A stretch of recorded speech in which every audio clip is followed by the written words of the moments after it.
Hello, my name is Alice Turner, and these are the tales of the Great Transfiguration. New Year's is on the horizon. For many, it's a time of buying gym memberships and half-hearted self-improvement. But for the people of Providence, New Year's marks the anniversary of the Great Transfiguration.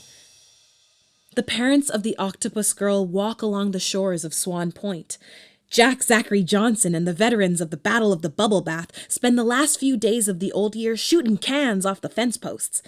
And the artist Arthur Barlow works around the clock to put the finishing touches on the city's magnum opus.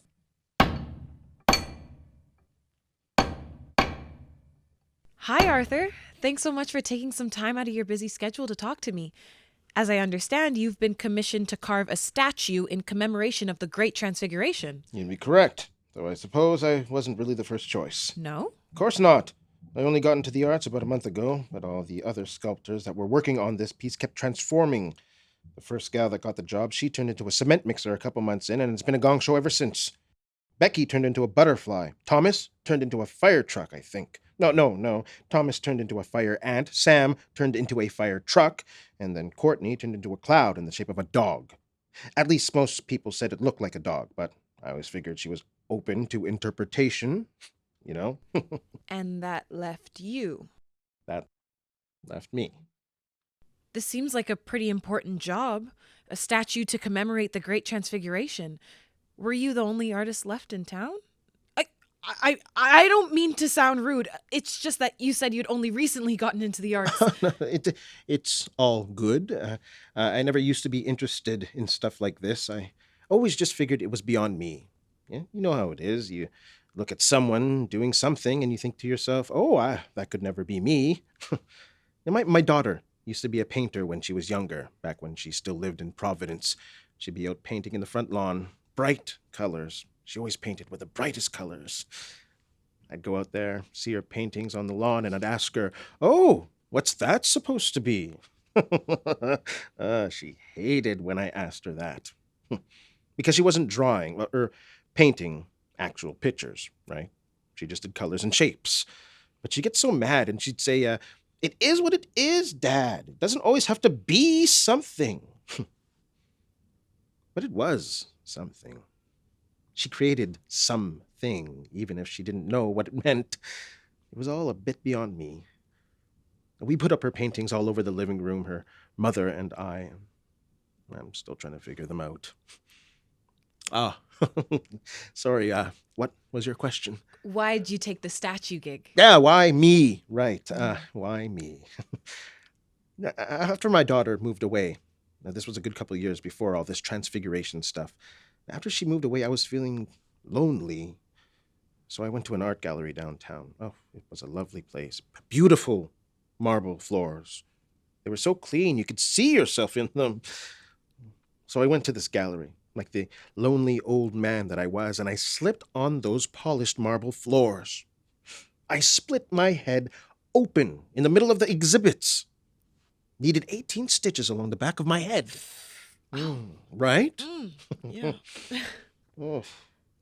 Well, I remember sitting up, which you are not supposed to do, and looking down at that pool of blood on the marble floor, and I thought to myself, that's me. That's me down there.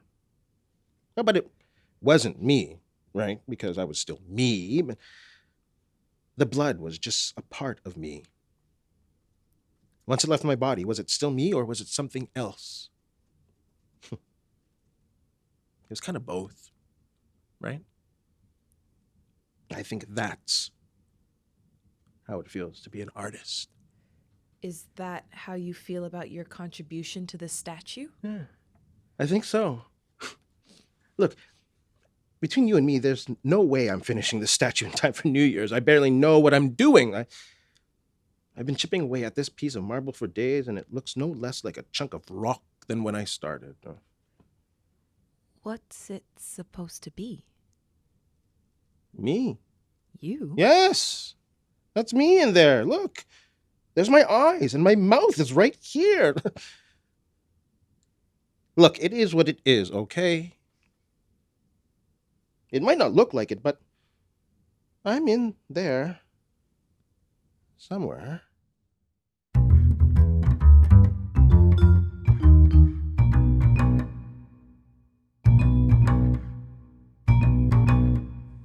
While Arthur might not consider himself a professional artist, the statue that he and his contemporaries have been working on is truly arresting.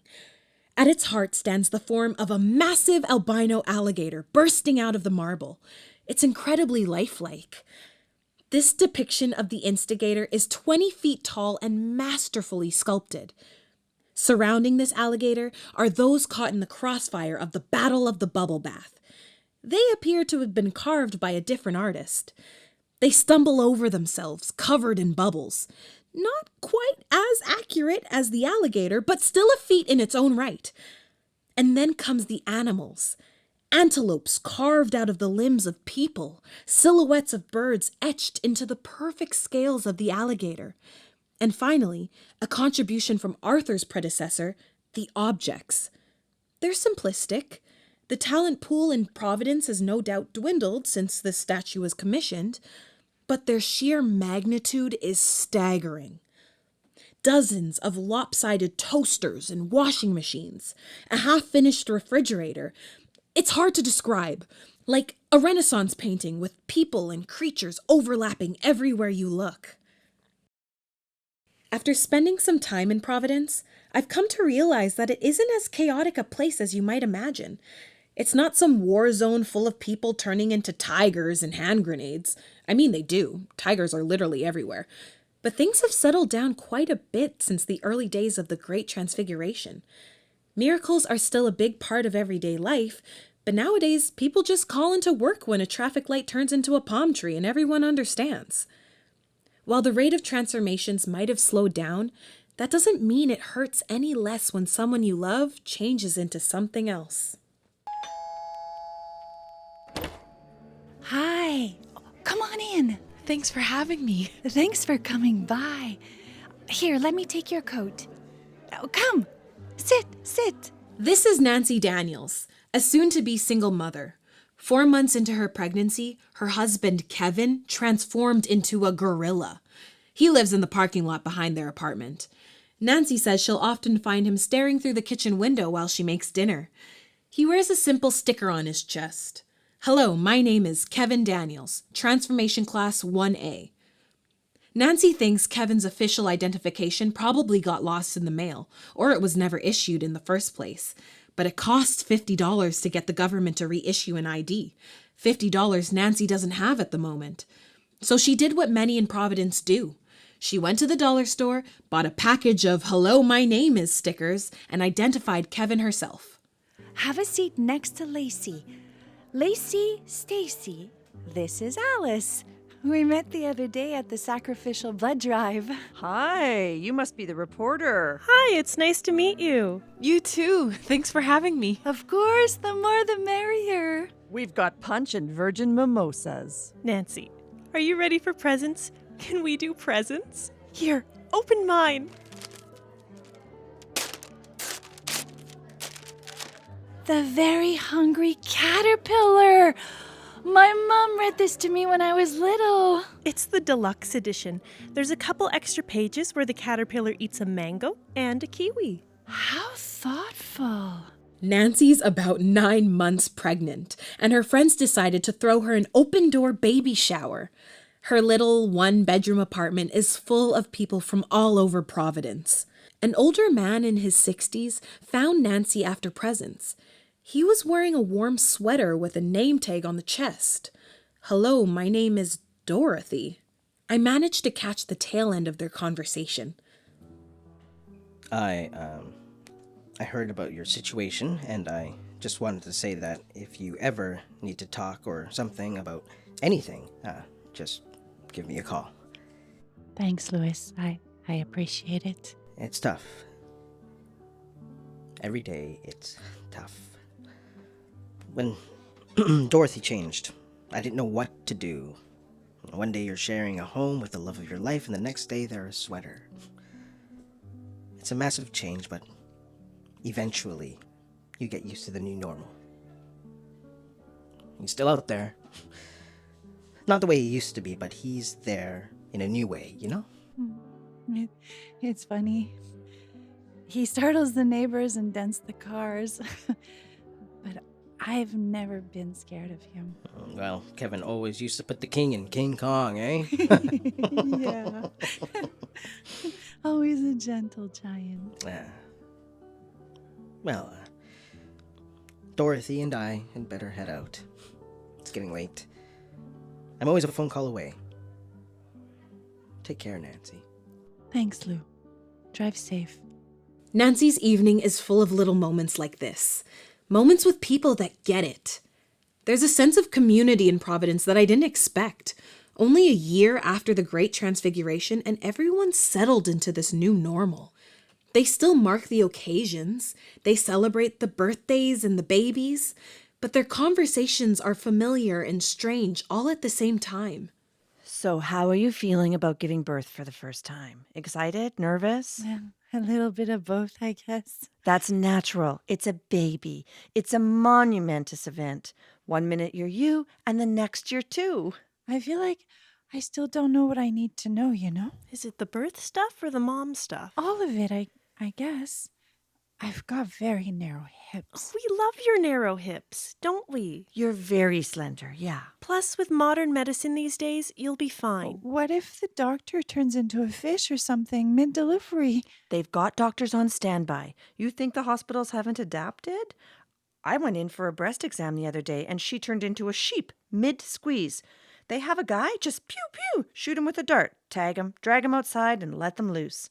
A replacement was there in minutes. What if I don't have minutes? You're tough. You'll have a couple minutes. What if the baby transforms? That doesn't happen.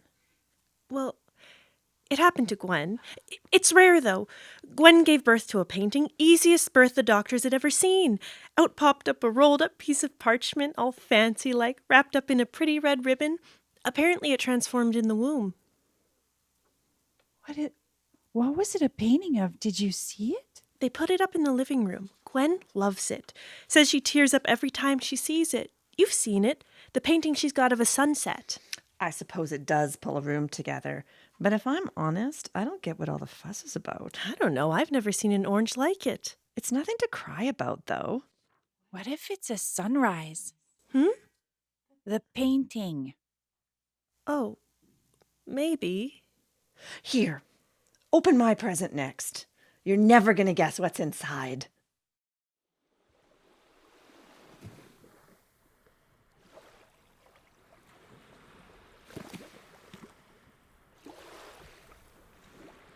After Nancy's baby shower, I met up with Adam Hayes at Swan Point. We stood in the hole in the grass by the ocean where the old lighthouse used to be, before it turned into an alligator, before Adam's daughter turned into an octopus. A time when things were the things that they were and nothing more.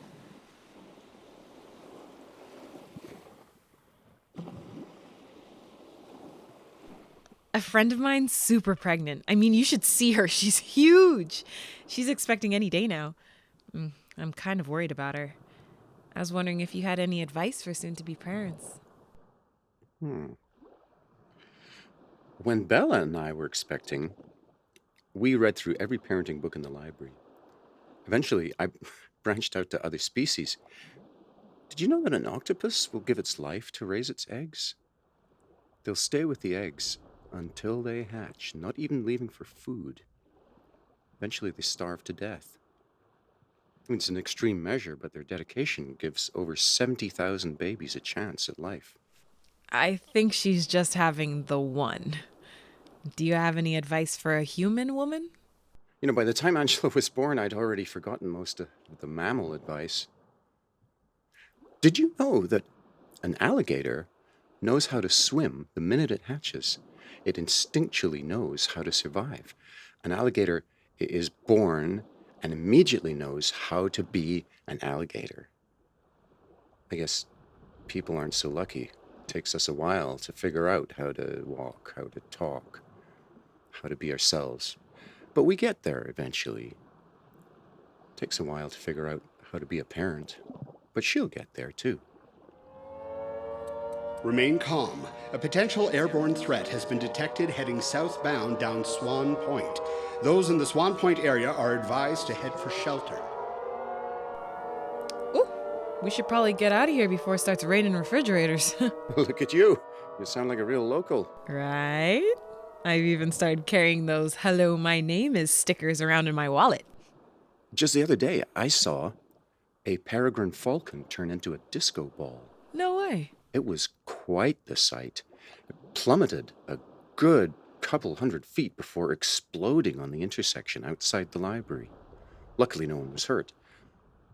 I think it was probably just excited for New Year's or something. Tomorrow will be my last day in Providence, New Year's Eve. The city is buzzing as we get ready to celebrate the official anniversary of the Great Transfiguration. Hello? Arthur? How's the statue coming along?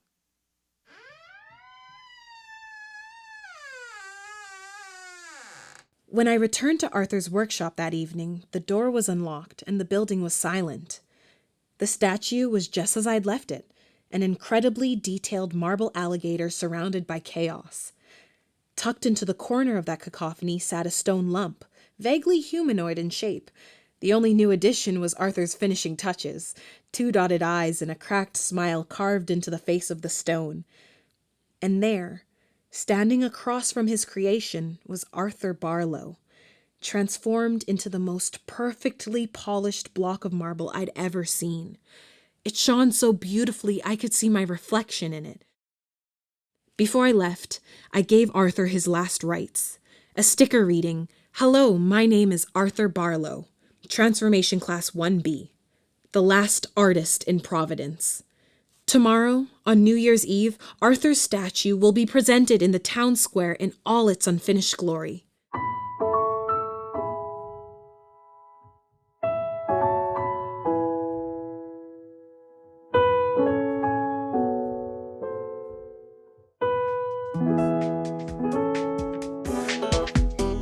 I've been Alice Turner, and these are the Tales of the Great Transfiguration.